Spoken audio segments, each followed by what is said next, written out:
husband had the wild idea that we were gonna have a holiday party, which is very festive of him. I'm just particularly really into having gatherings of really fun people with really good alcohol and food because again, I can't drink anything, so I love that stuff. Super fun. So we're gonna do a backyard holiday bash. And I was like, okay, we should do like just flowers and pretty lights and like minimal holiday. And he was like, there has to be Santa Claus. So we're very different people.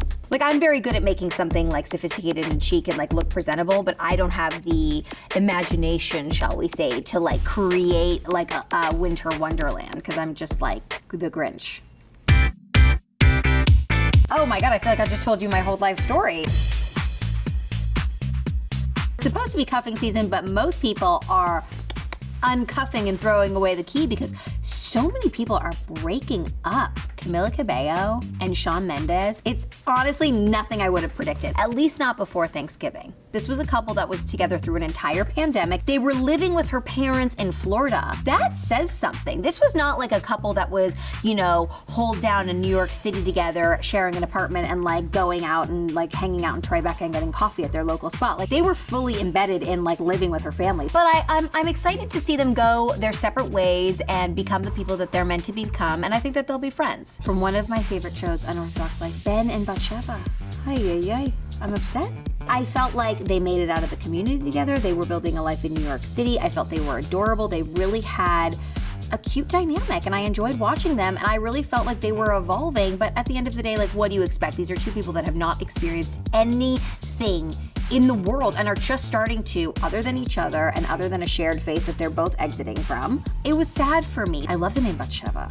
It has such a feeling of heavy, like you want to donate to that cause. Gigi and Zayn have broken up once again. Always sad, obviously, because she has a baby and she, you know, that's not easy to deal with, I would imagine. Gigi and Zayn have broken up and gotten back together a few times. I do not think that they will be getting back together. I think that this is a done deal for them, and I think that they're gonna do their best to get back to a place of being cordial enough to co-parent, but I think romantically, Gigi is floating on. Jacob and Kaia. I'm upset about this couple. I don't know, I just felt like they got each other and had a good time, so I'm pretty bummed that they're not gonna be together anymore, but now that I think about it, I feel like 1 year is a very clean time to break up in your relationship. It doesn't get into that weird 15-month situation. It doesn't get weird into like, oh, we're going into 2 years, but it's just shy of 2 years. It's like, we had one good year, we're gonna take our medicine right now, it's gonna hurt a little bit, and in a few months they'll be over it. And I think that's a healthy way to go. I did Pilates with Kaia once.